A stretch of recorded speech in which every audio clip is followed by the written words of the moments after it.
सभी प्यारे साथियों को राम राम नमस्कार। उम्मीद करता हूं आप सभी बहुत ही बढ़िया होंगे। आप सभी को बता दें कि इंडियन कोस्ट गार्ड में परमानेंट नई भर्ती आप सभी के लिए आ चुकी है। तो पूरी जानकारी इस वीडियो में आप सभी को मिलने वाली है, जिसके लिए 10th पास और 12th पास कैंडिडेट फॉर्म अप्लाई कर सकते हैं।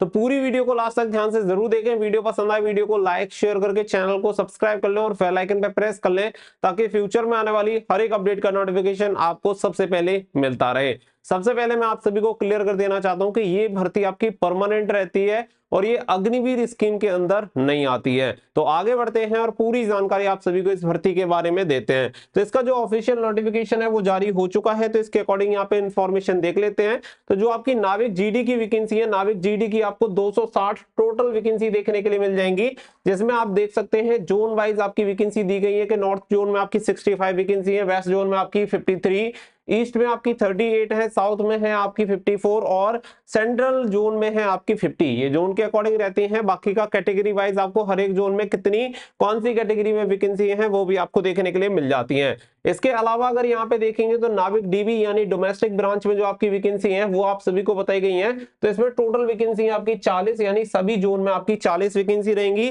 जीडी का मतलब होता है जनरल ड्यूटी। तो ये आपकी दोनों जो पोस्ट है वो मैंने आप सभी को क्लियर कर दी है।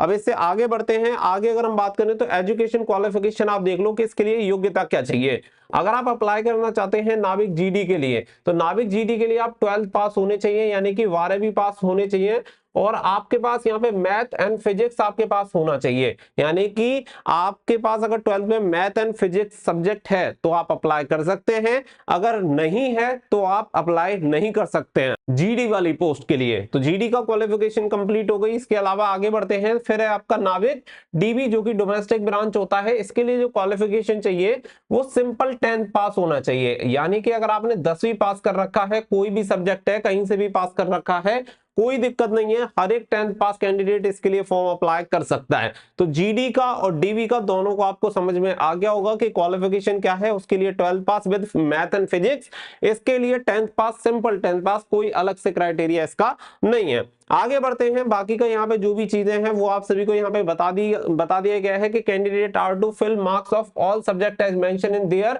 Marksheet while filling the online application. Incorrect or incomplete filling of marks in the online application will be lead to cancellation of candidature. तो जो आपके मार्कशीट में है उसके अकॉर्डिंग ही आपको नंबर डालने हैं कि मेरे इस सब्जेक्ट में इतने नंबर है, वो एक्यूरेट आपके होने चाहिए। अगर आप गलत डालेंगे तो आपके एप्लीकेशन फॉर्म को रिजेक्ट कर दिया जाएगा। आगे बढ़ते हैं। तो यहाँ पे आप सभी को बताई गई है एज।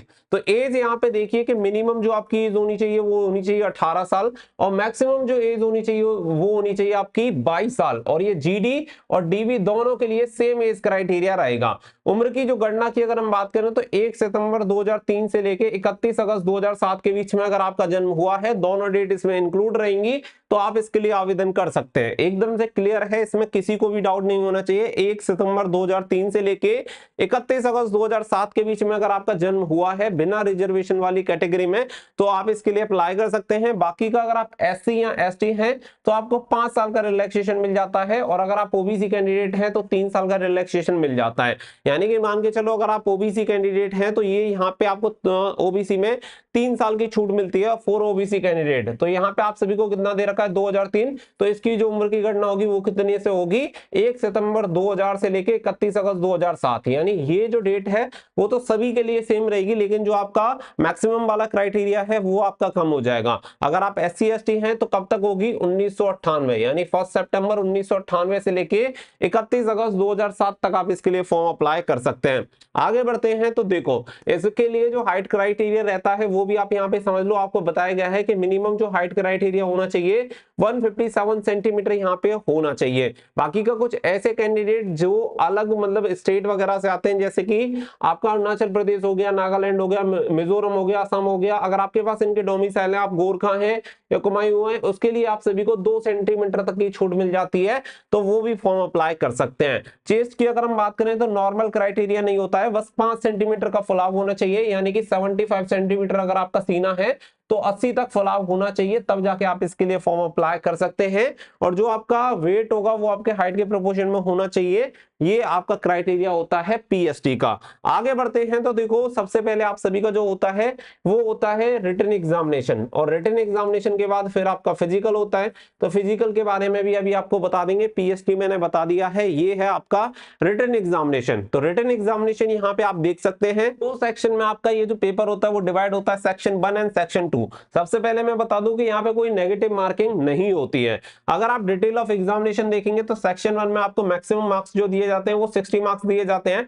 टाइम जो आपका रहता है 45 मिनट का रहता है। टोटल नंबर ऑफ क्वेश्चन कितने रहते हैं 60, यानी कि 60 क्वेश्चन के लिए 60 नंबर दिए जाएंगे, 45 मिनट का समय आपको दिया जाता है। इसमें जो आपके सब्जेक्ट रहते हैं मैथमेटिक्स के 20 क्वेश्चन, साइंस के 10 क्वेश्चन, इंग्लिश के 15 क्वेश्चन और रीजनिंग के 10 क्वेश्चन और जीके के 5 क्वेश्चन आपको देखने के लिए मिल जाते हैं। वहीं पे पासिंग मार्क्स की बात करें तो 30 नंबर आपको जनरल, ईडब्ल्यूएस, ओबीसी कैटेगरी में लेके आने होंगे। अगर आप एससी एसटी हैं तो 27 नंबर पे आपको पास किया जाएगा, और यहाँ पे जो आपका सिलेबस रहेगा वो 10th लेवल का यहाँ पे रहता है। इसके अलावा जो सेक्शन 2 है, सेक्शन 2 आप समझ गए होंगे कि ये जो सेक्शन 2 रहता है ओनली फॉर जो आपके जीडी वाले कैंडिडेट हैं उनके लिए रहता है, क्योंकि जीडी में आप सभी का क्या है मैथ एंड फिजिक्स है, और मैथ एंड फिजिक्स के यहाँ पे 25 क्वेश्चन बढ़ जाते हैं। यानी कि अगर आप ऐसे समझो कि अगर आप केवल डीबी के लिए अप्लाई करते हैं डोमेस्टिक ब्रांच के लिए तो आपको केवल सेक्शन 1 देना है। अगर आप अप्लाई करते हैं जीडी के लिए तो जीडी के लिए आपको बोथ सेक्शन देने हैं, यानी सेक्शन 1 और सेक्शन 2। तो सेक्शन 2 में आपके मैथ एंड फिजिक्स एक्स्ट्रा यहाँ पे ऐड हो जाते हैं, जिसके लिए 50 नंबर दिए जाते हैं, और 50 क्वेश्चन के लिए 50 नंबर हो गए, 30 मिनट का आपका समय रहेगा।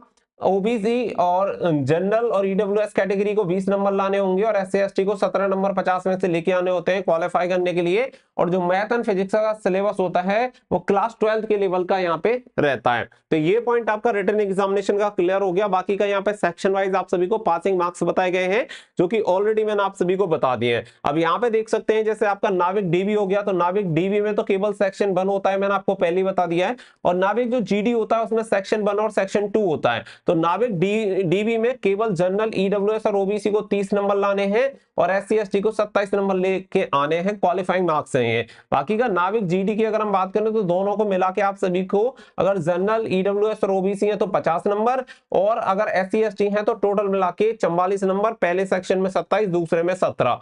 तो इस तरीके से ये रहता है कि आपको हर एक जो सेक्शन होगा उसमें कंपलसरी यानी सेपरेट आपको पास होना पड़ेगा। आगे बढ़ते हैं। इसके अलावा अगर यहाँ पे देखें स्टेज 2, तो स्टेज 2 में यहाँ पे आपको बताया गया कि असेसमेंट टेस्ट होता है, और इसके अलावा फिजिकल फिटनेस टेस्ट होता है जिसे पीएफटी बोला जाता है। तो यहाँ पे जो रनिंग होती है 1.6 किलोमीटर, 1.6 किलोमीटर यानी 1600 मीटर की रनिंग होती है, जिसे 7 मिनट में आपको पूरा करना होगा। 7 मिनट का समय दिया जाता है। 20 आपको स्क्वाट करने होंगे यानी उठक बैठक जिन्हें बोलते हैं, और 20 पुशअप्स आपको करने होते हैं। बाकी का इसके बीच में थोड़ा सा ब्रेक भी आप सभी को मिल जाता है। तो ये आप सभी को क्लियर हो गया होगा कि पीएफटी क्या रहता है, रिटन एग्जामिनेशन क्या रहता है, पीएसटी क्या है, ईच एंड एवरीथिंग आप सभी को मैंने क्लियर कर दिया है। इसके अलावा एग्जामिनेशन फीस के बारे में बात करें तो यहाँ पे आप सभी देख सकते हैं कि कैंडिडेट के लिए इसमें आप सभी को बता दें कि फॉर एससी एसटी कैंडिडेट है वो फ्री में इसके लिए अप्लाई कर सकते हैं, फीस एग्जेम्प्ट रहती है। बाकी का अगर आप बिलोंग करते हैं जनरल से या फिर ईडब्ल्यूएस से या फिर ओबीसी कैटेगरी से, तो इन तीनों कैटेगरी के लिए आपको जो फीस पे करनी पड़ेगी वो बेटा 300 रुपए आपको एप्लीकेशन फीस पे करनी पड़ेगी। तो 300 रुपए आपकी फीस रहेगी, ठीक है। और यहाँ पे आप इसे ऑनलाइन पे कर सकते हैं, जहां से भी आप फॉर्म अप्लाई करें वहां से आप ऑनलाइन पे कर सकते हैं, एटीएम, डेबिट कार्ड या यूपीआई के थ्रू। आगे बात करें कि इसके लिए हाउ टू अप्लाई, तो अप्लाई करने की डेट्स आप सभी को यहाँ पे बताई गई है। इसके लिए ऑनलाइन जो फॉर्म स्टार्ट होंगे वो 11 फरवरी 2025 से इसके ऑनलाइन एप्लीकेशन फॉर्म स्टार्ट हो जाएंगे। और यहाँ पे आप सभी को बताया गया है कि 11 फरवरी से लेके 25 फरवरी 2025 तक आप इसके लिए फॉर्म अप्लाई कर सकते हैं। इसकी ऑफिशियल वेबसाइट पे join.indiancoastguard.cdac.in पे जाके आप इसके लिए फॉर्म अप्लाई कर सकते हैं। तो ये सारी चीजें आप सभी को बता दी गई हैं, ईच एंड एवरीथिंग मैंने इस भर्ती के बारे में आपको बता दिया है। काफी बढ़िया वैकेंसी है, तो आप इसके लिए अच्छे तरीके से तैयारी करें। बाकी का अगर आपको तैयारी करने में कोई दिक्कत है तो आप हमारे एप्लीकेशन स्टडी फॉर ड्रीम्स 2.0 को डाउनलोड कर सकते हैं, जिसका लिंक आपको वीडियो के डिस्क्रिप्शन में दिया गया है। आप सभी को बता दें बेस्ट क्वालिटी का कंटेंट इस एप्लीकेशन पे आपको देखने के लिए मिल जाएगा। काफी सारी फ्री टेस्ट सीरीज मिल जाती हैं। इसके अलावा आपको हैंड रिटन नोट्स वगैरह भी फ्री में मिल जाते हैं। अगर आपको बैच की रिक्वायरमेंट है तो हम आपको बहुत ही अफोर्डेबल प्राइस में आपको बैच भी प्रोवाइड करा सकते हैं, अगर आपको चाहिए तो। आप अगर कमेंट करके लिखेंगे कि हमें बैच चाहिए और आपको पढ़ना है, तो निश्चित तौर पर हम आप सभी के लिए बैच लॉन्च करेंगे, और बहुत ही बढ़िया बैच होगा। बेस्ट क्वालिटी के साथ बेस्ट जो टीम रहेगी वो आपको टीच करेगी, जिससे कि आपका सिलेक्शन सिलेक्शन कोस्ट गार्ड में हो पाए। बाकी की जो भी डिटेल्स है वो मैंने आप सभी के साथ शेयर कर दी है। होपफुली आपको जो भी इंफॉर्मेशन है वो क्लियर हो गई होगी।